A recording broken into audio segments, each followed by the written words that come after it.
আলহামদুলিল্লাহ কোরআন কারীমের ইজ্জতে এ ময়দান লোকে লোকারণ্য হয়েছে, মানুষ বসারও জায়গা পাচ্ছে না। ফাতাওয়া আমি দিচ্ছি না, আমরা তো ফতোয়া দিলে বলে জঙ্গিবাদ ছড়ায়, আমরা ফতোয়া দিলে বলে উগ্রবাদ ছড়ায়। ফতোয়া আল্লাহ দিবেন, দিয়েছেন, আমরা ফতোয়া আল্লাহ থেকে নিব। রাসূল করিম সাল্লাল্লাহু আলাইহি সাল্লামের প্রিয় সুন্নাতগুলোর একটি দাড়ি রাখা, সেই দাড়ি নিয়ে যারা কটাক্ষ করে তারা বেঈমান এবং মুরতাদ। আজ হোক কাল হোক বাংলার মাটিতে ইনশাআল্লাহ তাদের বিচার হবেই। ৩০ লক্ষ মুসলমানের রক্তের বিনিময়ে যেই দেশকে স্বাধীন করা হয়েছে, যে কোন আগ্রাসী শক্তি সোনার বাংলার দিকে যদি দৃষ্টি দেয় তার চক্ষু খুলে ফেলা হবে, তার কালো হাত ভেঙে দেওয়া হবে, তার বিষাক্ত দাঁতকে চুরমার করে দেওয়া হবে। ইসলামের শত্রুরা হুঁশিয়ার সাবধান, কুরআন সুন্নাহর শত্রুরা। বিভিন্ন প্রান্ত থেকে আজকের এই মাহফিলে ছুটে আসা আমার ইমানদার মুসলমান ভাই ও বন্ধুগণ, সকলকে অন্তরের অন্তঃস্থল থেকে জ্ঞাপন করছি মুবারক। সবটুকু শুকরিয়া আল্লাহ সুবহানাহু ওয়া তাআলার জন্য, যিনি সর্বশ্রেষ্ঠ মাস রবিউল আউয়াল মাসের একটি পবিত্র রাতে আমাদেরকে এখানে আসার এবং কোরআন সুন্নাহ থেকে কথা শোনার তৌফিক মেহেরবানি করে ভিক্ষা দান করেছেন। সেজন্য আসুন আমরা সকলে একবার অবনত চিত্তে হৃদয়ের আবেগ অনুভূতি উজাড় করে সমবেত কণ্ঠে বলি আলহামদুলিল্লাহ। অগণিত অসংখ্য দরুদ ও সালাম আল্লাহর সৃষ্টির প্রধান আকর্ষণ, বিশ্ব সভার সভাপতি, সকল নবী রাসূলগণের মাথার তাজ, শামসুল হিদায়াত, বদরুদ্দুজা, সাইয়্যিদুস সাকালাইন, ইমামুল মুরসালিন, খাতামুন নবিয়্যিন ওয়াল মুরসালিন, আফতাবে নবুওয়াত, শাহনশাহে রিসালাত, সরকারে দো জাহান, সুলতানুল মদিনা, নবিয়ুল আম্বিয়া, হুজুরে আকরাম, নূরে মুজাসসাম, নূরুন আলা নূর, সাইয়্যিদিনা হাবিবিনা শাফিঈনা মাওলানা মুহাম্মদ সাল্লাল্লাহু আলাইহি ওয়াসাল্লামের উপর আল্লাহ জাল্লা যিকরুহু ওয়া আম্মা নাওয়ালুহু, যাকে আজ থেকে ১৫০০ বছর আগে প্রেরণ করেছেন, সর্বশ্রেষ্ঠ ও সর্বশেষ নবী ও রাসূল হিসেবে, যার পরে আজ পর্যন্ত পৃথিবীতে অবশ্যই কোন প্রকার নবী কিংবা রাসূল অবশ্যই আসে নাই, অবশ্যই এখনো নাই, অবশ্যই কিয়ামত পর্যন্ত আসবে না। কার্ড উপরে রাখি। সম্মানিত সুধী, আপনার বক্তব্য শুনে এসেছেন, আমি দুঃখিত অনেক দেরিতে এসেছি, তবে দোষটা আমার, জানি না এটা, কারণ আমার প্রায় ৪ ঘন্টা সময় লেগেছে নারায়ণগঞ্জ থেকে আসতে। আমি যদি আপনাদেরই দিক না এসে চট্টগ্রাম রওনা দিতাম, ইতিমধ্যে সেখানে পৌঁছতাম এবং মাহফিল করতে পারতাম। অনেক সময় লেগেছে এখানে আসতে, যানজট, এবং আপনাদের এই যে চিকন যে গলিটা, এটাকে আমি মনে করি চিকেন নেক, মুরগির গলাটা, এখানে প্রচন্ড সময় চলে গেছে আমার। সে যাই হোক, আপনারা তো বক্তব্য শুনেছেন, ওয়াজ শুনেছেন, আলহামদুলিল্লাহ হামদ ও নাত শুনেছেন, তেলাওয়াতে কোরআন শুনেছেন, আপনাদের প্রতিটি মুহূর্ত আনন্দ উচ্ছ্বাসে কেটেছে, আলহামদুলিল্লাহ। আমি কোরআন কারীম থেকে একটি আয়াতের একটি অংশ তেলাওয়াত করেছি। এই অংশটুকু কেন্দ্র করে নির্ভরযোগ্য মুফাসসির এবং মুহাদ্দিসগণের দৃষ্টিকোণ থেকে কিছু কথা আপনাদের সামনে তুলে ধরার চেষ্টা করব, যদি আল্লাহ পাক আমাকে তৌফিক দান করেন, বলুন আল্লাহুম্মা আমিন। আমি বেশি সময় কষ্ট দিব না, আসতেই তো ৪ ঘন্টা লেগেছে, যেতে কয় ঘন্টা আমি জানি না। আপনারা দূর দূর থেকে এসেছেন, আলহামদুলিল্লাহ কোরআন কারীমের ইজ্জতে এ ময়দান লোকে লোকারণ্য হয়েছে, মানুষ বসারও জায়গা পাচ্ছে না। সেজন্য খুব কম সময়ে কিছু বেশি কথা বলে আপনাদেরকে মুনাজাতের মাধ্যমে আমরা বিদায় দেব ইনশাআল্লাহ।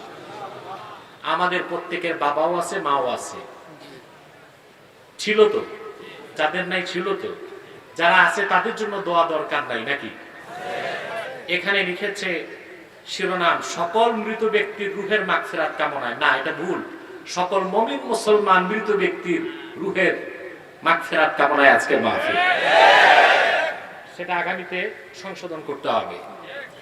দ্বিতীয় হচ্ছে, আপনাদের সবার পিতামাতা যাদের আছে তাদের বেঁচে থাকার দোয়া আজকে হবে। আর মুমিন মুসলমান যারা বিদায় নিয়েছে বাবা মা, তারা যেন বেহেশতে যায় সেই দোয়া হবে। এটা আমাদের দরকার আছে নাকি বলেন? প্রয়োজন আছে তো। ভূমিকাতে একটি কথাই বলবো, এখানে আসলেন বসলেন, লাভ হচ্ছে তো? জোরে বলেন। আপনারা হয়তোবা বিভিন্ন টক শো গুলো দেখে যাচ্ছেন, আর টিভি সহ কিছু টক শোতে বুদ্ধিজীবীরা বলছে আমি উস্কানি দিই বাংলাদেশের মানুষকে, তারা প্রচার করছে। কোরআন কারীম থেকে কথা বলা তো উস্কানি নয়। যেখানে আগুন সেখানে আগুন নিভায় আল্লাহর কোরআন, যেখানে অশান্তি সেখানে শান্তির বৃষ্টি বর্ষণ করে দেয় আল্লাহর কোরআন। কোরআন সুন্নাহর বিপক্ষে যারা অবস্থান নেয় তারাই পৃথিবীতে অশান্তি, অরাজকতা, খুন খারাপি, রাহাজানি এবং মানুষের মানবতা নিয়ে প্রহসন করে থাকে। অতএব আমরা এসেছি আল্লাহর কোরআন থেকে কথা শোনার জন্য, ঠিক কিনা? পৃথিবীর মানুষকে আল্লাহ দুই ভাগ করে দিয়েছেন, একদল কোরআনের পক্ষে আর একদল কোরআনের বিপক্ষে। কে ভাগ করেছেন? আল্লাহ। আবার এদের দৃষ্টান্ত কোরআন কারীমে দিয়েছেন, মাসালুল ফারিকাইনি কাল আ'মা ওয়াল আসাম্মি ওয়াস সামি ওয়াল বাসীরি ওয়াস সামি'।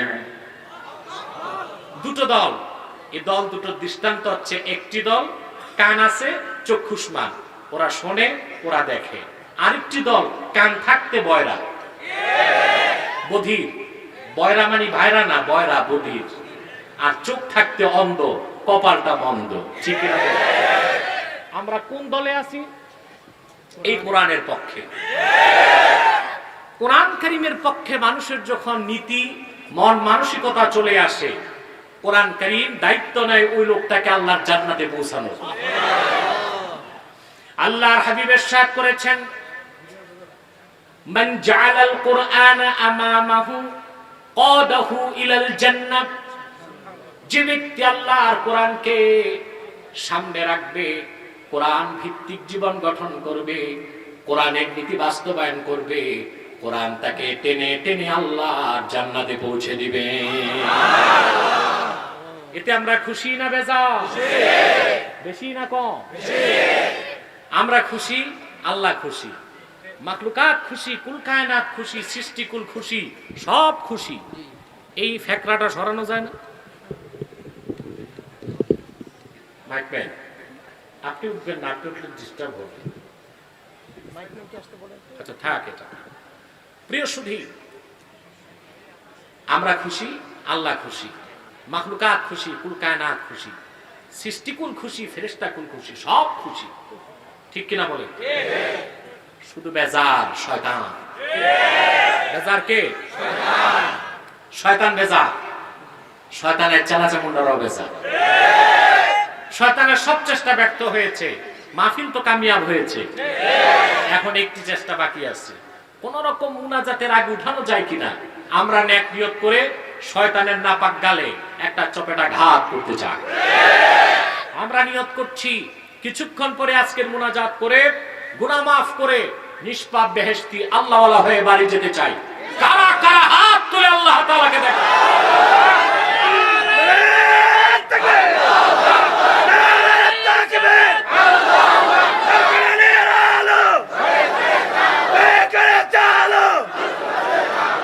আল্লাহ কবুল করুন, বলুন আল্লাহুম্মা আমিন। প্রিয় সুধী, মূল আলোচনায় প্রবেশ করছি। আমি আপনাদের কাছে দুটো জিনিস চাই। কিছু চাইলেই আপনারা ভয় পান যে টাকা পয়সা চাবে, এটা পারিও না। আমি যদি সারাদিন বলি 10 টাকাও কেউ দিবে না। কালেকশন করার ভিন্ন কিছু কৌশল আছে। শ্রোতাকে বয়ান করে অন্তত বেহেশতের কাছে নিলে কিছু দেয়। তা আমি নিজে বেহেশতের সহজে যাবো কিনা চিন্তায় আছি, আপনাদেরকে নেওয়ার এই দায়িত্ব কেমনে নিব? আমি দুটো জিনিস চাই, এক আপনাদের ধৈর্য, দুই আপনাদের মনোযোগ। আল্লাহ পাক কোরআন কারীমের মধ্যে ইরশাদ করেছেন, ওয়াল্লাযীনা আমানু আশাদ্দু হুব্বান লিল্লাহ, প্রকৃতপক্ষে যারা ঈমানদার তারা আল্লাহ তাআলাকে চূড়ান্ত পর্যায়ে ভালোবাসে, জীবন থেকেও বেশি আল্লাহকে ভালোবাসে। কাকে ভালোবাসে? আমরা সবাই আল্লাহর ভালোবাসা চাই। ভালোবাসাটা কখনো বান্দার পক্ষ থেকে হয়, কখনো আল্লাহর পক্ষ থেকেও হয়, ঠিক কিনা? আল্লাহ কখনো দয়া করে আল্লাহর ভালোবাসা, তার হাবিবের ভালোবাসা বান্দার অন্তরে জাগায় দেন। ওই ভালোবাসাটা কার পক্ষ থেকে? বান্দার পক্ষ থেকে। আল্লাহ তাআলা বলেন, ইন্নাল্লাযীনা আমানু ওয়া আমিলুস সালিহাতি সায়াজআলু লাহুমুর রাহমানু উদ্দা, নিশ্চয়ই যারা ঈমান এনেছে, নেক আমল করে, ঈমান আনয়ন করে, আল্লাহ পাক তাদের অন্তরে আল্লাহর ভালোবাসার ঝর্ণা তৈরি করে দেন। আল্লাহকে তারা ভালোবাসে, কিন্তু ভালোবাসাটা কার পক্ষ থেকে? না, বান্দার পক্ষ থেকে। কার পক্ষ থেকে? বান্দার পক্ষ থেকে। আমার ভাইয়েরা, যে আয়াতের ব্যাখ্যা হচ্ছে এখানেও দেখা যাচ্ছে আল্লাহ পাক বলেন, ওয়াল্লাযীনা আমানু আশাদ্দু হুব্বান লিল্লাহ, যারা সত্যিকার মুমিন আল্লাহ তাআলাকে তারা জীবন থেকেও বেশি ভালোবাসেন। এই ভালোবাসাটাও কার পক্ষ থেকে? এখন আমি ভালোবাসলাম, তিনি যদি গ্রহণ না করেন, কথা বলেন, এটা গ্যারান্টি নাই। কিন্তু তিনি যদি ভালোবাসেন, ওইটাই কি আছে? সুবহানাল্লাহ বলবেন না? আমরা যে ভালোবাসি আল্লাহকে ও আল্লাহর হাবিবকে, আল্লাহ তার হাবিব যদি আমাদের ভালোবাসা গ্রহণ না করেন, তাহলে তো আমরা সফল হব না। আর ভালোবাসা যদি আল্লাহর পক্ষ থেকে হয়, গ্যারান্টি আছে। সুবহানাল্লাহ, ওই গ্যারান্টিটা আল্লাহ কোরআনে দিয়েছেন। আল্লাহ রাব্বুল আলামিন বলেন, কুল ইন কুনতুম তুহিব্বুনাল্লাহা ফাত্তাবিউনি ইউহিব্বুকুমুল্লাহ ওয়া ইয়াগফির লাকুম যুনুবাকুম ওয়াল্লাহু গফুরুর রহিম। মুহাম্মদ সাল্লাল্লাহু আলাইহি ওয়াসাল্লাম, আপনি বলে দিন, যদি তোমরা আল্লাহকে ভালোবেসে থাকো। আমরা অনেক সময় অনুবাদে ভুল করি, আমরা বলি যদি তোমরা আল্লাহকে ভালোবাসতে চাও, না, যদি তোমরা আল্লাহকে ভালোবেসে থাকো। ফাত্তাবিউনি, তাহলে আমি মুহাম্মদ সাল্লাল্লাহু আলাইহি ওয়াসাল্লামের অনুসরণ করো। তাহলে কি হবে? আল্লাহ ওয়াদা করেছেন, ইউহিব্বুকুমুল্লাহ, স্বয়ং আল্লাহ তোমাদের ভালোবাসবেন। আগের ভালোবাসা কার পক্ষ থেকে? আর এই ভালোবাসা কার পক্ষ থেকে? কোনটা চান? সুবহানাল্লাহ বলবেন না? ভালোবাসাটা দ্বিপাক্ষিক হয়, ঠিক কিনা? একজন একজনকে ভালোবাসলে হয় না, উভয়ের পক্ষ থেকে ভালোবাসা থাকতে হয়। স্টেজে উঠানামাটা বন্ধ করা যায় কিনা? স্টেজটা ক্লোজ করে দেন। আর আপনারা ভয় পেয়েছেন স্টেজ ভেঙে না যায়। আসলে আমার কিছু স্টেজে ভাঙছে, তার কারণ আছে। স্টেজ করে 40 জনের জন্য, আলেম ওলামা চলে আসে বেশি, 100 আলেম বসে যায়, স্টেজ ওলামায়ে কেরামের ওজন বহন করতে পারে না। সেজন্য আজকে স্টেজ থেকে কিছু লোকজন নামিয়ে দেওয়া হয়েছে। সামনে থেকে কৌশল করবেন, স্টেজ উঠার ফিস নেবেন 500 টাকা। তখন যিনি 500 টাকা দিবেন তিনি বসবেন, আর যিনি একবার বসবেন উনি ছাড় পোকা কামড়াইলো তার নামবে না, 500 টাকা। এতে শৃঙ্খলা রক্ষা হয়, আর স্টেজে অনাকাঙ্ক্ষিত গ্যাদারিংটা হয় না, ঠিক কিনা বলেন? প্রিয় সুধী, কথা শুনছেন? বুঝতেছেন? এখন ভালোবাসাও তো বুঝতে হবে, সব ভালোবাসা কিন্তু এক না। পিতা তার পুত্রকে ভালোবাসেন? যারা বিয়ে করে না তারা কয় জি। আপনারা বলেন, যারা বিয়ে করছেন, ছেলে মেয়ের জন্য ভালোবাসা লাগে? কত যে লাগে তা তো বাপ হইলেই বোঝা যায়।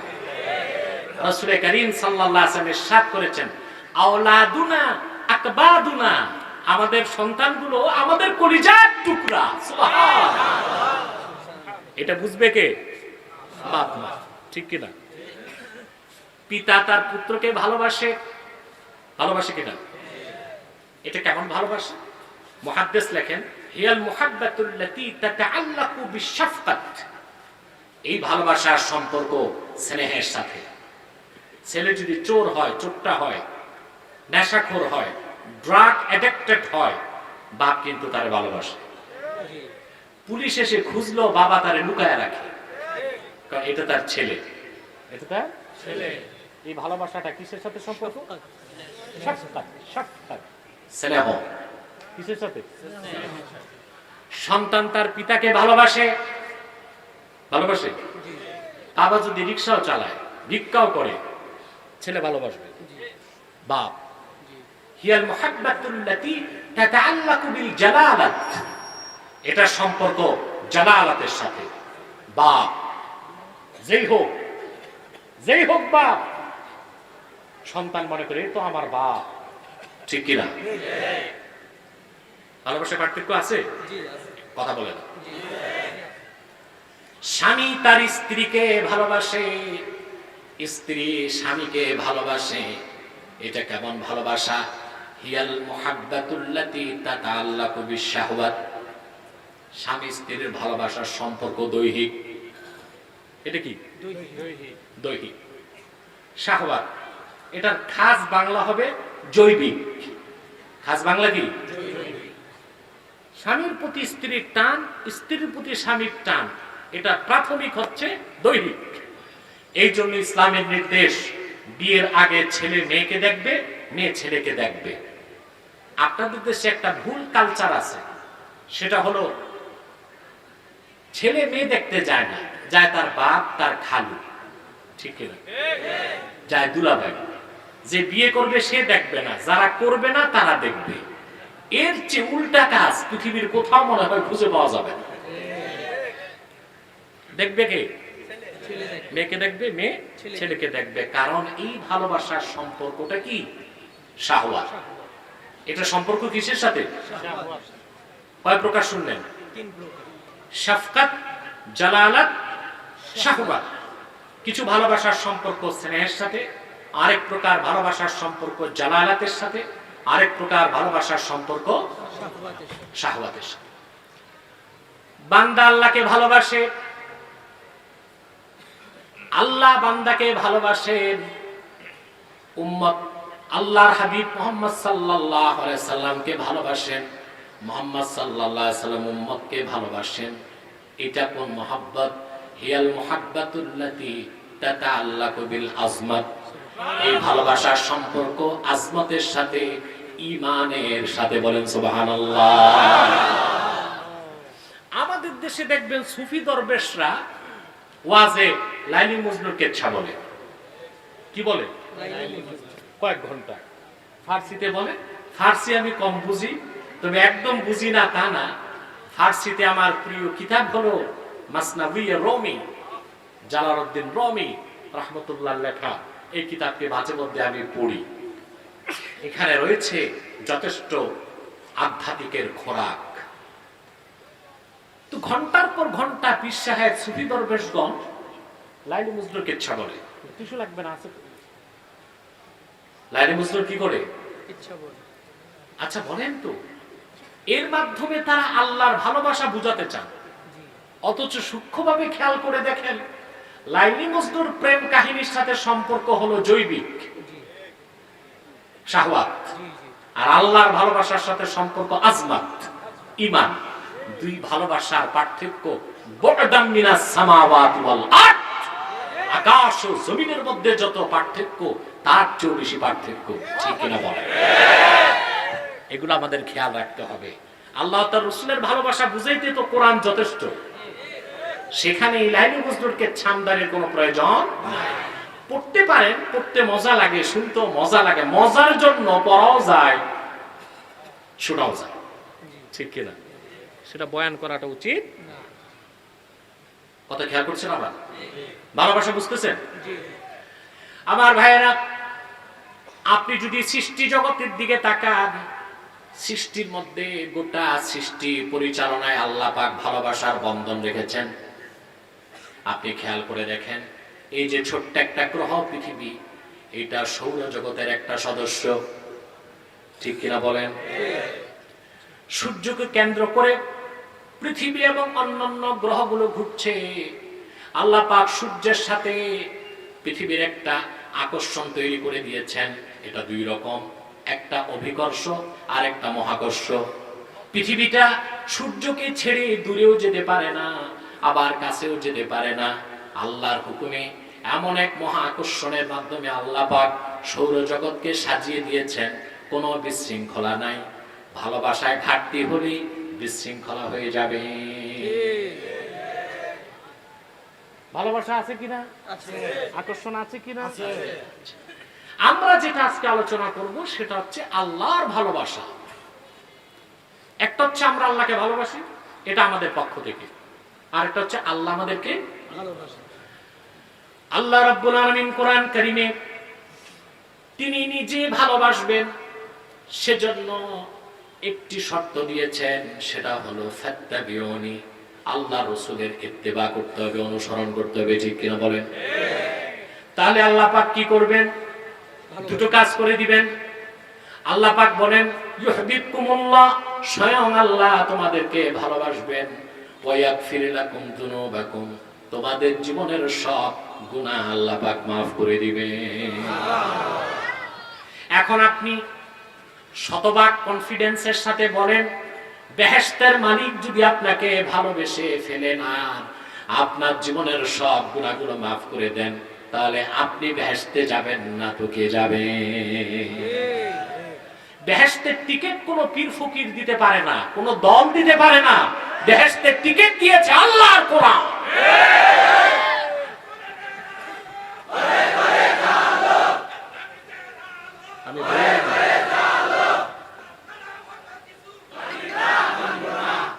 প্রিয় সুধী, তাহলে যদি রাসূল করিম সাল্লাল্লাহু আলাইহি সাল্লামের ইত্তেবা অনুসরণ পাওয়া যায়, আল্লাহ ওয়াদা করেছেন তিনি ভালোবাসবেন। সুবহানাল্লাহ, আলহামদুলিল্লাহ বলবেন। শুধু ভালোবাসবেন না, আরো কিছু করবেন। সেটা কি? জীবনের সব গুনাহ কি করবেন?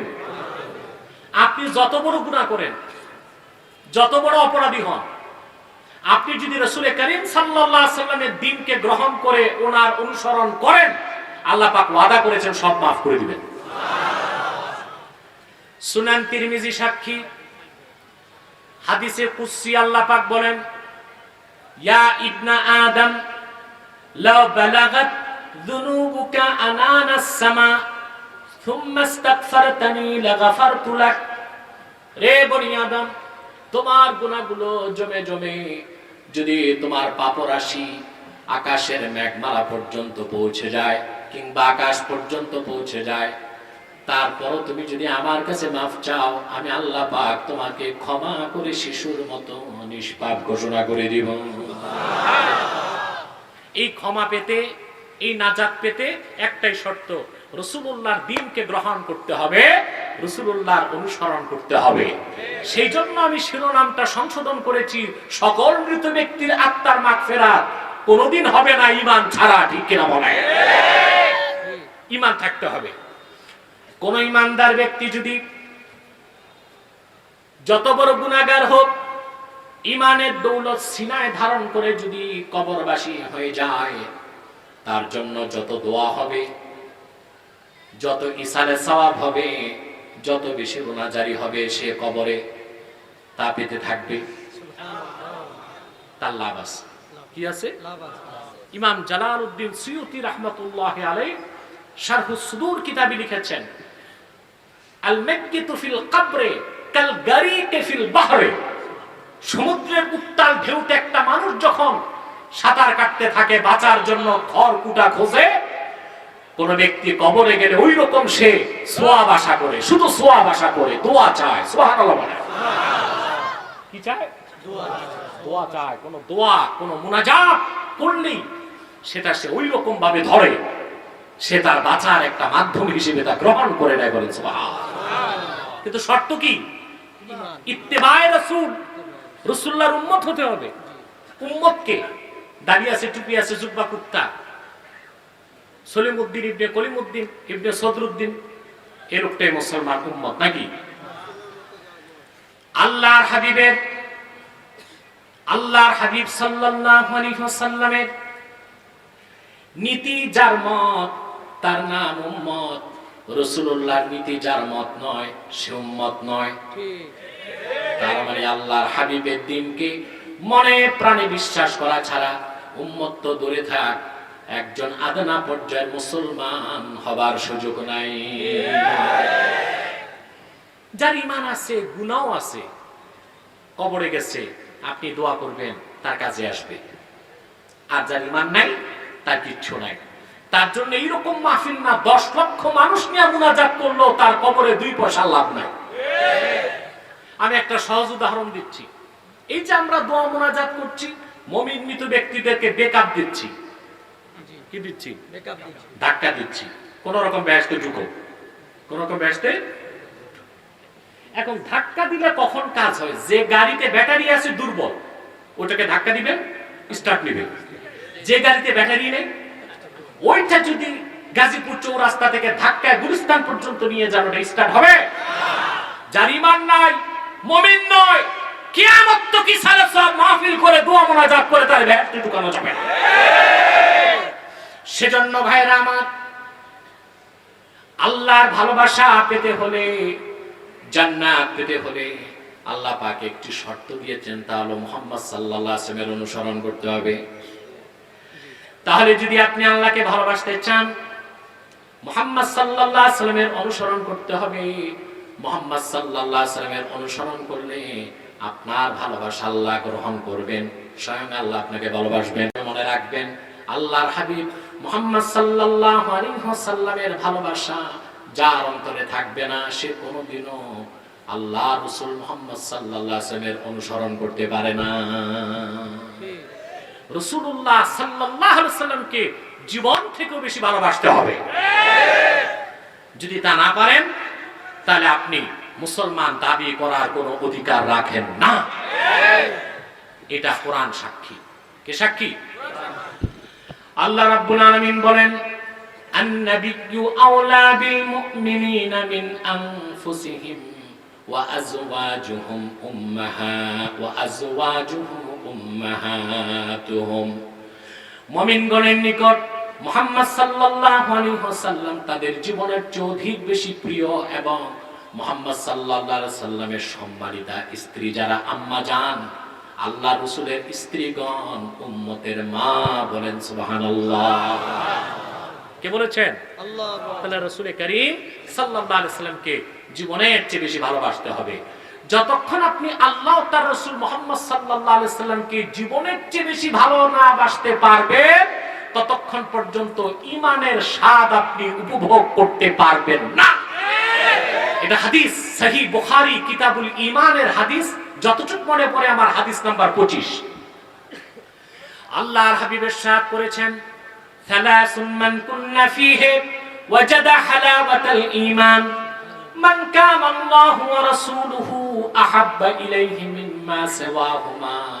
যে ব্যক্তি 3টি খাসলাত, 3টি বৈশিষ্ট্য যার মধ্যে একত্রিত হয়ে যাবে, সে ব্যক্তি ঈমানের মধুর স্বাদ পেয়ে যাবে। সুবহানাল্লাহ বলবেন না? কে কে ঘুমান? হাত তুলেন। মাশাআল্লাহ। এই হাজার হাজার মানুষের 2-1টা বেতাল মানুষ থাকতেই পারে। ঠিক আছে, সত্যবাদী, সত্যবাদী কিন্তু অমনোযোগী। ঈমানের মধুর স্বাদ, আহা সুবহানাল্লাহ। ঈমানের মধুর স্বাদ যে একবার পায়, সে ফাঁসির কাস্টে ঝুলেও ঈমানের কথা বলে, তাকে আগুনে জ্বালিয়ে ভস্ম করে দিলেও ঈমানের কথা বলে, তার মাথার উপর করাত দিয়ে তাকে 2 টুকরা করে দিলেও তার জবান থেকে কালেমা শাহাদাতের শব্দ বের হতে থাকে। ঈমানের স্বাদ ওটা লাগবে। শুধু মুমিন হলে চলবে না, কি লাগবে? ঈমানের স্বাদ। ঈমানের স্বাদ পেতে প্রথম শর্ত, আল্লাহ ও তার রাসূলকে ভালোবাসতে হবে জীবনের চেয়ে বেশি। মান কানা আল্লাহু ওয়া রাসূলুহু আহাব্বা ইলাইহি মিম্মা সিওয়াহুমা। রাসূলুল্লাহ বলেছেন, তার প্রথম শর্ত, সে ব্যক্তি ঈমানের মধুর স্বাদ লাভ করবে যে ব্যক্তি তার জীবনের চেয়ে বেশি আল্লাহকে ও আমি মুহাম্মদ সাল্লাল্লাহু আলাইহি ওয়াসাল্লামকে ভালোবাসে। আমরা ভালোবাসতে পেরেছি? আমরা ভালোবাসাকে ভাগ করেছি। আল্লাহ আল্লাহ রাসূলের জন্য ভালোবাসার একটা অংশ, আমাদের নিজেদের দল ও নেতার জন্য আরেকটা অংশ, আমাদের নিজস্ব লালিত পালিত মতবাদ মতাদর্শের জন্য আরেকটু। সেজন্য আমরা খাঁটি মুমিন হতে পারি নাই, আমরা ফরমালিন যুক্ত মুসলমান হয়েছি। রং আমাদের দুইটা। রং কয়টা? দুইটা। সেজন্য ঈদগাহে দৌড়াদৌড়ি করি, আবার মণ্ডপে লাড্ডু খেতে যাই। রং কয়টা আমাদের? দুইটা। জোরে বলেন কয়টা? দুইটা। না, রং ধরতে হবে একটা। কয়টা? জোরে বলেন কয়টা? কবি গালেব কাব্যের ভাষায় তিরস্কার করে বলেন, दो रंगी छोड़ दे एक रंग हो जा, सरापा मोम बन ये संग हो जा। মুসলমান দুই রং ছাড়ো, এক রং ধরো। সাহাবায়ে কেরামের রঙে রঙিন হয়ে মোমের মতো গলে সত্যিকার মুসলমান মুমিন হয়ে যাও, কিংবা পাথরের মতো শক্ত হয়ে কাফেরের মতো হয়ে যাও। কিছু ইসলাম, কিছু ইসলাম, কিছু দ্বীনদারি, কিছু বদ্দীনী, কিছু কোরআনের কথা, কিছু বাইবেলের কথা, রাসূলুল্লাহর সুন্নাতের কথা, আবার মানব রচিত মন গড়া তন্ত্র মন্ত্রের কথা। এই ডবল স্ট্যান্ডার্ড দ্বৈত নীতি মুসলমানের অভিধানে হতে পারে না।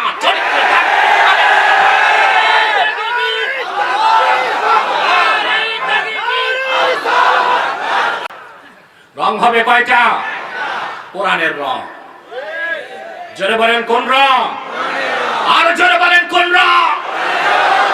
মুহাম্মদুর রাসূলুল্লাহ সাল্লাল্লাহু আলাইহি ওয়াসাল্লামের সুমহান সাহাবীগণ ১৫০০ বছর আগে যেই রঙে রঙিন হয়ে একদিকে ইউরোপে কালেমার ঝান্ডা উড্ডীন করেছে, আফ্রিকার জঙ্গল পাড়ি দিয়ে আফ্রিকার সাহারা মরুভূমিতে কালেমার ঝান্ডা উড্ডীন করেছে, সিন্ধু নদী পার হয়ে উপমহাদেশে কালেমার ঝান্ডা উড্ডীন করেছে, আবারও বিশ্বব্যাপী সেই দ্বীন ইসলামের ঝান্ডা কায়েমের জন্য মানব রচিত তন্ত্র মন্ত্র মতবাদ রীতি নীতিকে বর্জন করে রাসূল করিম সাল্লাল্লাহু আলাইহি ওয়াসাল্লামের অনুসরণ করা শপথ নেবার সময় এসেছে মুসলমান। যদি বিলম্ব করো তোমার অস্তিত্ব বিপন্ন হয়ে যাবে। যারা ইসলামের শত্রু তারা বাংলাদেশের শত্রু। ইসলামের শত্রু আজকে বাংলাদেশের স্বাধীনতায় হাত দিতে চায়। আমি উদাত্ত কণ্ঠে ঘোষণা করেছি, বাংলাদেশের স্বাধীনতায় হাত দিতে দেওয়া হবে না। ৩০ লক্ষ মুসলমানের রক্তের বিনিময়ে যেই দেশকে স্বাধীন করা হয়েছে, যে কোন আগ্রাসী শক্তি সোনার বাংলার দিকে যদি দৃষ্টি দেয়, তার চক্ষু খুলে ফেলা হবে, তার কালো হাত ভেঙে দেওয়া হবে, তার বিষাক্ত দাঁতকে চুরমার করে দেওয়া হবে। ইসলামের শত্রুরা হুঁশিয়ার সাবধান, কুরআন সুন্নাহর শত্রুরা হুঁশিয়ার সাবধান, ইসলামের শত্রুরা হুঁশিয়ার সাবধান। আরে তাকবীর, আল্লাহু আকবার, আরে রিসালাত। রং ধরবেন কয়টা? একটা। ইত্তেবায়ে রাসূল, ফাত্তাবিউনি, এই দুইটা শব্দের আমল করেন। কয়টা শব্দ? দুইটা শব্দ। কোরআনের এই দুইটা শব্দ বিশ্বাস করে আমল শুরু করেন, আল্লাহর কসম বেহেশত ওয়াজিব হয়ে যাবে আপনার জন্য। শুধু কি তাই, গোটা বিশ্বের নেতৃত্ব কর্তৃত্ব আপনার পদতলে এসে নৃত্য করবে। শুধু এই দুইটা শব্দকে মেনে নেন, রাসূল করিম সাল্লাল্লাহু আলাইহি ওয়াসাল্লামের অনুসরণ করতে হবে। আর সেজন্য অবশ্যই শর্ত হচ্ছে জীবনের চেয়ে বেশি রাসূলুল্লাহকে ভালোবাসতে হবে। রাসূলুল্লাহকে ভালোবাসলে ওনার অনুসরণ হবে, ওনার অনুসরণ হলে আল্লাহকে ভালোবাসতে পারবেন, আল্লাহকে ভালোবাসলে আল্লাহ ভালোবাসার প্রতিদান দিবেন। কথা বুঝতেছেন? জি জি। আমার ভাইয়েরা, ঈমানের মধুর স্বাদ কি জিনিস পৃথিবীর মানুষকে তার সবক দিয়েছেন সাহাবায়ে কেরাম। হযরত বেলাল হাবশী রাদিয়াল্লাহু তাআলা আনহু খুব কম দামি একটা মানুষ ছিলেন। সিরাতের কিতাব সাক্ষী, ১৫০০ বছর আগে উমাইয়া ইবনে খালাফ হযরত বেলালকে খরিদ করেছিলেন মাত্র ৬ দিরহাম দিয়ে, যার কোনো মূল্য ছিল না আরবের বাজারে। সে লোকটি আল্লাহর হাবিবের দ্বীনকে গ্রহণ করলেন, ঈমান আনলেন। সেই অপরাধে উমাইয়া প্রতিদিন তাকে আঘাত করলেন, মারলেন। সিরাতের কিতাব সাক্ষী, বাবলা গাছের কাঁটা দিয়ে বানানো টুপি তার মাথার মধ্যে গেঁথে দেওয়া হলো। রক্তে তার চেহারাটা রঞ্জিত হয়ে গেল। উমাইয়া ডেকে বলল, রে বেলাল, কোন নির্যাতন নিপীড়ন তোমার উপর হবে না, শুধু মুহাম্মদ সাল্লাল্লাহু আলাইহি ওয়াসাল্লামের দ্বীনকে তুমি ছেড়ে দাও। বেলাল বললেন, জীবন যতক্ষণ আছে আমার জীবন কলেমার উপরই থাকবে। খেজুর গাছের পাকানো রশি দিয়ে তার গলায় পেঁচানো হলো, পাহাড় থেকে টেনে ফেলে দেওয়া হলো, টেনে হিচড়ে আনা হলো মরুভূমিতে। পাহাড়ের কাঁটায় তার বস্তুগুলো ছিন্ন হয়ে গেল। নিথর নিস্তব্ধ দেহটা মরুভূমির মধ্যে পড়ে রইল। সিরাতের কিতাব সাক্ষী, মরুভূমির মধ্যে সূর্যের প্রচন্ড তাপে বালুর কণা খইয়ের মতো ফুটছে। সেখানে জ্বলন্ত অঙ্গার বিছায়া উলঙ্গ করে বেলালকে শোয়ায় দেওয়া হলো। বুকের উপর একটা পাথর রেখে বারবার উমাইয়া বলতে লাগলো, এখনো কি মুহাম্মদ সাল্লাল্লাহু আলাইহি ওয়াসাল্লামের দ্বীন তুমি ছাড়বা না? হযরত বেলাল বেহুশ হয়ে যান। হুশ যখন ফিরেন, শুধু শাহাদাত আঙ্গুলি আকাশের দিকে করে বলেন, আহাদ। আল্লাহর একত্বের ঘোষণা তিনি দিয়ে গেলেন। সুবহানাল্লাহ বলবেন। আমার ভাইয়েরা, হযরত বেলাল তখন তার মনিব উমাইয়াকে 2 লাইনে একটা বক্তব্য দিয়েছিল। সেই অবস্থায় আরবের কবি বক্তব্যটা কবিতার ভাষায় লিখেছেন। হযরত বেলাল তার মনিবকে ডেকে বলল, লাকাল জিসমুল্লাতী মুল্লিকতা মিন্নি ওয়ালিল্লাহিস সারাইর ওয়াল উকুল। রে উমাইয়া, আমার 3.5 হাত বডির মালিক তুমি, আমার দেহ তুমি খরিদ করেছো, তোমার কাছে দেহ বিক্রি করেছি। আমি বেলাল তো দিল বিক্রি করি নাই, মন বিক্রি করি নাই। আমার দেহ তুমি কেটে টুকরা টুকরা করে দাও, আমার কোনো আপত্তি নাই, কিন্তু হৃদয়ে যেখানে আল্লাহ তার রাসূলের ভালোবাসা রেখেছি সেখানে হাত দেবার ক্ষমতা তোমার নাই। সুবহানাল্লাহ, এটা হালাওয়াতে ঈমান, এটাই ঈমানের মধুর স্বাদ। সুবহানাল্লাহ, সুবহানাল্লাহ। এই মধুর স্বাদ পেয়েছিলেন সাহাবায়ে কেরাম, ঠিক কিনা বলেন? উমদাতুল কারি শারহু সহিহুল বুখারীতে আল্লামা বদরুদ্দিন আইনি একটি হাদিস এনেছেন মারফু মুত্তাসিল সনদে। মক্কাতুল মুকাররমায় সবচেয়ে বেশি নির্যাতন হয়েছে যে পরিবারটির উপর ইসলাম গ্রহণের অপরাধে, সে পরিবারটা হলো হযরত ইয়াসেরের পরিবার। এক পরিবারে 3 জন ছিলেন। পিতার নাম ইয়াসের, মায়ের নাম সুমাইয়া, ছেলের নাম আম্মার। এই পরিবারটি ইসলাম গ্রহণ করার কারণে আবু জেহেল ও তার সাঙ্গপাঙ্গ নিষ্ঠুর নির্যাতন করেছে। আপনারা শুনলে অবাক হবেন, আল্লাহর হাবিবের রক্ত ঝরা দ্বীন ইসলামের জন্য প্রথম শহীদ কোন পুরুষ হয় নাই, প্রথম একজন নারী শহীদ হয়েছেন, তার নাম হযরত সুমাইয়া। ছেলের নাম আম্মার। প্রতিদিন আবু জেহেল তারে মারে, যত মারে তার ঈমানের তেজ তত বাড়ে। মারতে মারতে বিরক্ত হয়ে গেল আবু জেহেল। হাদিস সাক্ষী, একদিন হযরত আম্মারের শরীরে আগুন ধরায় দিল। জীবন্ত একটি মানুষ, দাউ দাউ করে আগুন জ্বলছে, মরুভূমিতে দৌড়াচ্ছেন বাঁচার জন্য। আবু জেহেলের ভয়তে কেউ পানি নিয়ে আসে না। খবর যখন রাসূলুল্লাহর কান মোবারকে পৌঁছলো, আল্লাহর হাবিব দৌড়িয়ে আসলেন। এসে দেখেন ওনার আশেক সাহাবী আম্মারের শরীরে আগুন জ্বলছে দাউ দাউ করে। হাদিস সাক্ষী, আল্লাহর হাবিব আগুনকে একটা ধমক দিলেন শুধু, ইয়া নারু কুনি বারদাও ওয়া সালামান আলা আম্মারিন কামা কুনতি আলা ইব্রাহিম। রে আগুন, আমার আম্মারের উপর তুমি শান্তিদায়ক ঠান্ডা হয়ে যাও, যেভাবে আরেকবার আমার দাদা ইব্রাহিমের জন্য হয়ে গেছিলা। রাসূলুল্লাহর এক ধমকে হযরত আম্মারের শরীরের আগুন পানি হয়ে গেল। সুবহানাল্লাহ, সুবহানাল্লাহ। সাহাবায়ে কেরামকে নির্যাতন করা হয়েছে, নিপীড়ন করা হয়েছে, কষ্ট দেওয়া হয়েছে, তাদের শরীরে আগুন দেওয়া হয়েছে, কেটে টুকরো টুকরো করা হয়েছে, কিন্তু রাসূলুল্লাহর ভালোবাসা, আল্লাহর ভালোবাসা তাদের অন্তর থেকে সরানো সম্ভব হয় নাই। সুবহানাল্লাহ বলবেন না? আমরা ওই রকম ইমানের মধুর স্বাদ যদি পেতে চাই, ওই ইমান লাগবে কিনা? ওই ইমান আছে আমাদের? নাই। ওই ইমান করতে হলে আল্লাহর হাবিবের মহব্বতের কোনো বিকল্প নাই, যেটা সহিহ বুখারী কিতাবুল ঈমান হাদিস নাম্বার 25। সালাসুন মান কুননা ফীহি ওয়াজাদা হালাওয়াতাল ঈমান মান কানা আল্লাহু ওয়া রাসূলুহু আহাব্বু ইলাইহি মিম্মা সাবাহুমা। এই হাদিস প্রমাণ দিচ্ছে ইমানের মধুর স্বাদ পেতে হলে জীবন থেকে বেশি আল্লাহর হাবিব মুহাম্মদ সাল্লাল্লাহু আলাইহি ওয়াসাল্লামের ভালোবাসা অন্তরে রাখতে হবে। এতটুকু বুঝছেন? এখন প্রশ্ন হলো, যখন আপনি আল্লাহর হাবিব মুহাম্মদ সাল্লাল্লাহু আলাইহি ওয়াসাল্লামকে জীবন থেকেও বেশি ভালোবাসবেন, তখন আল্লাহর হাবিব মুহাম্মদ সাল্লাল্লাহু আলাইহি ওয়াসাল্লামের অনুসরণ করতে পারবেন। প্রশ্ন হলো, কেমন করে রাসূলুল্লাহর অনুসরণ করব? প্রশ্ন আসে না? এক কথায় বলে দিচ্ছে মুসলমান, আল্লাহর হাবিবের অনুসরণটাই ইসলাম, ঈমান, ইহসান, দ্বীন, শরীয়ত, তরিকত, হাকিকত, মারিফত। রাসূলুল্লাহর ইত্তেবা, অনুসরণের বাইরে কোনো ইসলাম নাই, ঈমান নাই, শরীয়ত নাই, তরিকত নাই, হাকিকত নাই, মারিফত নাই। আছে একটাই মাইরের পথ। আছে কি?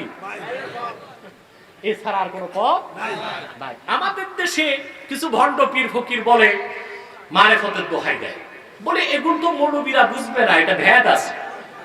কি আছে? নাউজুবিল্লাহ। ইসলামে কোনো ভেদ নাই, ইসলামে কোনো ছেদ নাই, যা আছে পরিপূর্ণ সুস্পষ্ট।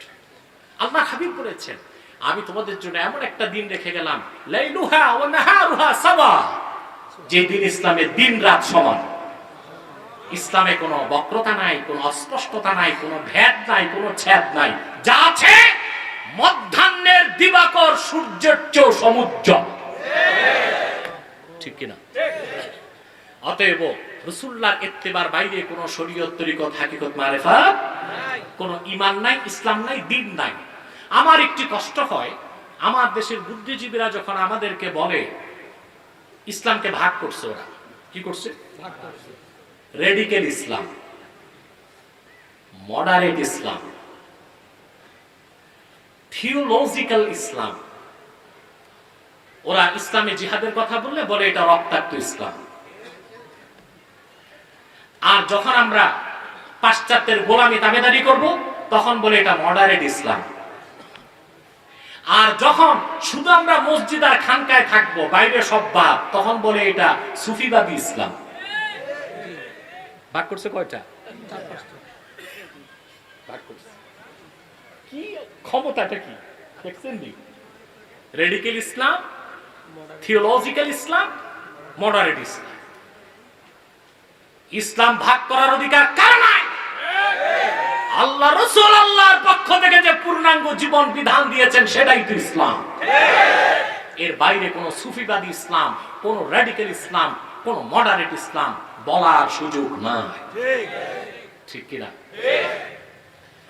আমার ভাইয়েরা, প্রশ্ন হলো আল্লাহর হাবিবের অনুসরণ কেমন করে করব? প্রশ্ন আসে না? এর আগের প্রশ্ন, আল্লাহর হাবিবের অনুসরণই কেন করব? প্রশ্ন আসে। আল্লাহ রাব্বুল আলামিন কোরআন কারীমের মধ্যে বলেছেন, লাকাদ কানা লাকুম ফি রাসূলিল্লাহি উসওয়াতুন হাসানা। মুমিনগণ, মুহাম্মদ সাল্লাল্লাহু আলাইহি সাল্লামের মধ্যেই রয়েছে তোমাদের জন্য সর্বোত্তম আদর্শ। বলেন সুবহানাল্লাহ। এই আদর্শের একটা বিশেষ অংশ হচ্ছে সুন্নাহ। আপনি যখন রাসূল করিম সাল্লাল্লাহু আলাইহি ওয়াসাল্লামের আদর্শের অনুসরণ করবেন, সুন্নাহর অনুসরণ করবেন, তখন আপনাকে কোরআনকে গ্রহণ করতে হবে, হাদিসকে গ্রহণ করতে হবে, আর সেভাবেই আপনাকে আল্লাহ রাসূলের অনুসরণ করতে হবে। অর্থাৎ আল্লাহ রাসূল মুহাম্মদ সাল্লাল্লাহু আলাইহি ওয়াসাল্লাম ১৫০০ বছর আগে যে রীতি, যে নীতি, যে সুন্নাহ, সুন্নাত মানে কি শুধু দাড়ি টুপি? কথা বলে না। সুন্নাত মানে শুধু দাড়ি টুপি? সুন্নাত মানে নীতি, রীতি। আল্লাহ রাসূল মুহাম্মদ সাল্লাল্লাহু আলাইহি ওয়াসাল্লাম ১৫০০ বছর আগে যে নীতি রীতি রেখে দিয়েছেন সেটাই সুন্নাতে নববী। জীবনের সকল ক্ষেত্রে সেই সুন্নতের অনুসরণ করলেই আপনি রাসূলুল্লাহ অনুসরণ করলেন বলে গণ্য হবে। আমরা কি জীবনের সকল ক্ষেত্রে তা করি? কথা বলে না করি। আল্লাহর হাবিবের সুন্নত বাদ দিয়ে তো উম্মতি হওয়া যায় না। আমার দেশে এমন পোড়া কপাল দেখি, সুন্নত তো মানেই না, বরং সুন্নতের বিরুদ্ধে যুদ্ধ ঘোষণা করে। এক বোকা, মূর্খ, অজ্ঞ, এটা মাথা দেখলেই বোঝা যায় সাফা চাট, স্টেডিয়ামের মতো সাফ। এটা আপার স্টোরে বাইরেও কিছু নাই, ভিতরেও কিছু নাই। সে বলছে দাড়ি চেষে আমাদেরকে মোল্লাদের শায়েস্তা করবে। দাড়ি কি আমাদের নিজস্ব সম্পদ না সুন্নাত? একটি সুন্নত অস্বীকার করলেই আপনি কাফের হয়ে যাবেন। আর একটি সুন্নতকে যদি তাওহীন করেন, খাটো করেন, তাহলে আপনি শুধু কাফের হবেন না, আপনি মুরতাদ এবং ওয়াজিবুল কাতল, ইসলামী শরিয়া আদালতে আপনার শাস্তি হচ্ছে মৃত্যুদণ্ড। এটা আমার কথা নয়। ইমাম আজম আবু হানিফা রাহমাতুল্লাহ প্রধান সহচর আবু ইউসুফ, কি নাম? তিনি বাগদাদের চিফ জাস্টিস, শরিয়া আদালতের প্রধান বিচারপতি আবু ইউসুফ রাহমাতুল্লাহ। আলেমরা তো জানেন, আপনাদের বলছি, আপনারা যারা চুপচাপ বসে আছেন, মানুষ অনেক বুঝলেও চুপ থাকে, আবার কিছু না বুঝলেও চুপ থাকে। আপনারা কোনটায় আছেন? না, বেশি বুঝাও ঠিক না, কম বুঝাও ঠিক না, মাঝামাঝি থাকেন। তাহলে আমার সাথে একটু রিলেশন মেনটেন করতে হবে। কথা বুঝতেছেন? এখন তো কেউ ঘুমাচ্ছেন না, কে কে ঘুমান না হাত উঠান। মাশাআল্লাহ, হাত বুঝা গেছে, আপনারা কনসার্নস, সমস্যা নেই এখন আলহামদুলিল্লাহ। আর অল্প সময়, অনেক রাত হয়ে গেছে, আমরা এখন দ্রুত মুনাজাতের দিকে যাচ্ছি। আমার বিষয়টাকে আমি শেষ করছি, বুঝাই ফেলতেছি। একটা বিষয়, একটি মেসেজ কোরআন থেকে নিয়ে তো বাড়ি যেতে হবে, ঠিক কিনা? আবু ইউসুফ বিচার করছেন, বিচার করতে যে সুবহানাল্লাহ, ইসলামী শরিয়া আদালতে যখন বিচার হয় তার মূলই হলো কোরআন হাদিস। মূল কি? আর প্রচলিত আইনের মূল হচ্ছে, আমি একটা আলোচনা আছে আমার, আপনারা সোশ্যাল মিডিয়াতে দেখবেন, আমি বলেছি ব্রিটিশ আইনের উৎপত্তি জঙ্গলে। কোথায়? হাসলেন কেন? আমি এভিডেন্স ছাড়া কথাটা বললাম না। ব্রিটিশ আইনের ইতিহাসে এসেছে যে ব্রিটিশ আইনটা কিভাবে হয়েছে। ইউরোপে, গ্রেট ব্রিটেনে বিভিন্ন উপজাতি, জঙ্গলি জাতিরা সর্দারি করতে যে যে বিচার আচারে রায় দিত, ওই রায়গুলো পরবর্তীতে ব্রিটিশ আইনে পরিণত হয়েছে। তার আইনের উৎস কি? জঙ্গল। আর আইন করলো কারা? জঙ্গলিরা। কারা? ইসলামী আইনের উৎস কি? জায়গার নাম কি? লহে মাহফুজ। সুবহানাল্লাহ বলবেন। আইন দিলেন কে? সুবহানাল্লাহ বলবেন না?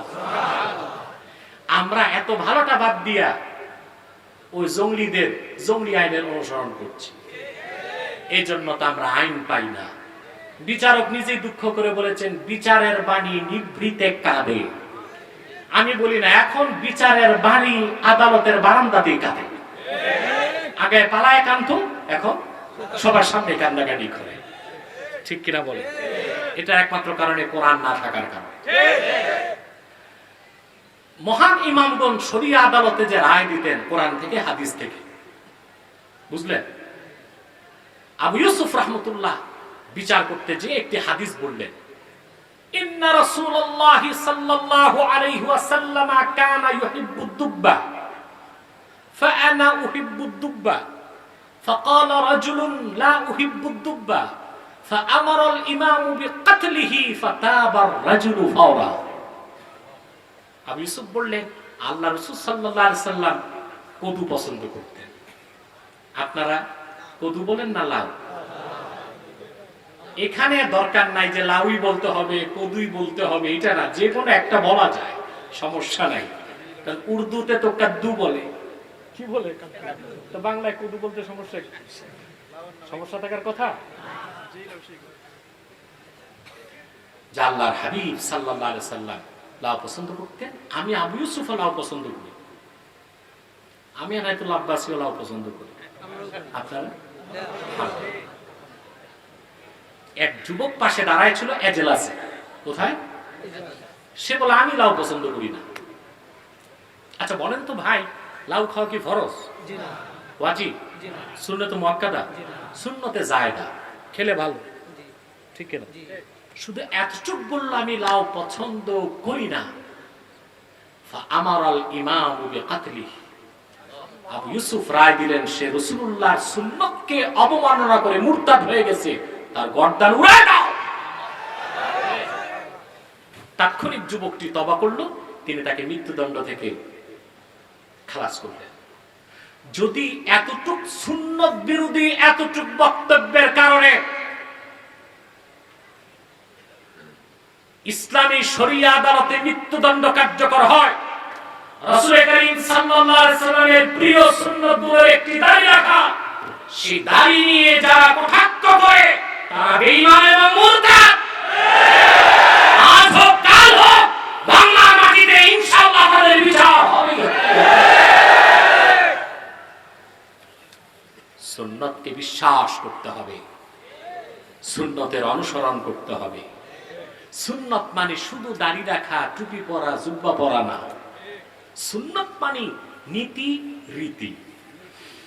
জীবনের সকল ক্ষেত্রে আপনার ইবাদত, মুআমালাত, মুআশারাত, আপনার নামাজ রোজা, হজ যাকাত, দাড়ি টুপি, পোশাক আশাক, চলন বলন, উঠা বসা, কথাবার্তা, আপনার রাজনীতি, অর্থনীতি, সমাজনীতি, যুদ্ধনীতি, পৌরনীতি, স্বরাষ্ট্রনীতি, পররাষ্ট্রনীতি, শিক্ষানীতি, সংস্কৃতি, সবকিছু হতে হবে সুন্নত মোতাবেক। জীবনের সকল ক্ষেত্রে আল্লাহর হাবিব যে নীতি দিয়েছেন, রীতি দিয়েছেন, তা বিশ্বাস করলে সুন্নতকে আপনি উম্মত, আর তা যখন আমল করবেন তখনই আপনি সুন্নি হবেন। দুঃখ লাগে আমার বাংলাদেশে সুন্নতের মূল অর্থই বুঝলাম না, শুধু সুন্নি আর ওয়াহাবির ঝগড়াই চলছে। সুন্নত তো চিনলাম না। সুন্নাত সুন্নাত প্রশ্ন রেখে দেন, অনেক রাত হয়ে গেছে, অনেক রাত। সব প্রশ্ন পকেটে রাখে, আজকে রাখ। আগের যদি আমি পাশে এক জায়গায় আসতেছি, কবে জন্য ইনশাআল্লাহ 29 অক্টোবর মৌচাক হাফেজ জাহাঙ্গীর আলম দাখিল মাদ্রাসায় আমি আসতেছি ইনশাআল্লাহ। আপনারা চেষ্টা করবেন যাবার, ওখানে আরো জরুরি কথাগুলো আমরা বলবো ইনশাআল্লাহ, এবং প্রশ্ন উত্তর পর্ব থাকবে। আমি ইনশাআল্লাহ উত্তর দেবার চেষ্টা করব, সেখানে আরো আগে আসার চেষ্টা করব যদি আল্লাহ কবুল করেন। তাহলে জীবনের সকল ক্ষেত্রে রাসূল করিম সাল্লাল্লাহু আলাইহি ওয়াসাল্লামের অনুসরণ করতে হবে, ঠিক কিনা বলেন? এবার আসেন, ফাতাওয়া আমি দিচ্ছি না। আমরা তো ফতোয়া দিলে বলে জঙ্গিবাদ ছড়ায়, আমরা ফতোয়া দিলে বলে উগ্রবাদ ছড়ায়। ফতোয়া আল্লাহ দিবেন, দিয়েছেন, আমরা ফতোয়া আল্লাহর থেকে নিব। আল্লাহর হাবিবের সিদ্ধান্ত, আল্লাহর হাবিবের নীতি, আল্লাহর হাবিবের রীতি, আল্লাহর হাবিবের হুকুম ইত্তেবা যদি কেউ গ্রহণ না করে সে মুসলমান নয়। আল্লাহ বলেন কোরআন কারীমে, ফালা ওয়া রাব্বিকা লা ইউমিনুনা হাত্তা ইউহাক্কিমুকা ফীমা শাজারা বাইনাহুম থুম্মা লা ইয়াজিদু ফী আনফুসিহিম হারাজাম মিম্মা কাদাইতা ওয়া ইউসাল্লিমু তাসলিমা। আল্লাহ পাক বলেন, মুহাম্মদ সাল্লাল্লাহু আলাইহি ওয়াসাল্লাম আপনার রবের কসম, কসম কি করছেন? আল্লাহ কসম করে বলছেন মুহাম্মদ সাল্লাল্লাহু আলাইহি ওয়াসাল্লাম আপনার রবের কসম, যতক্ষণ পর্যন্ত আপনার সাহাবীগণ উম্মত তাদের ক্ষেত্রে, তাদের সৃষ্ট বিরোধের ক্ষেত্রে কিংবা জীবনের অন্য যে কোনো ক্ষেত্রে আপনি রাসূল যে রায় দিয়েছেন, সিদ্ধান্ত দিয়েছেন, যে নীতি দিয়েছেন তা গ্রহণ না করবে, আমি আল্লাহ কসম করে বলি তারা মুসলমান হবে না, মুমিন হবে না।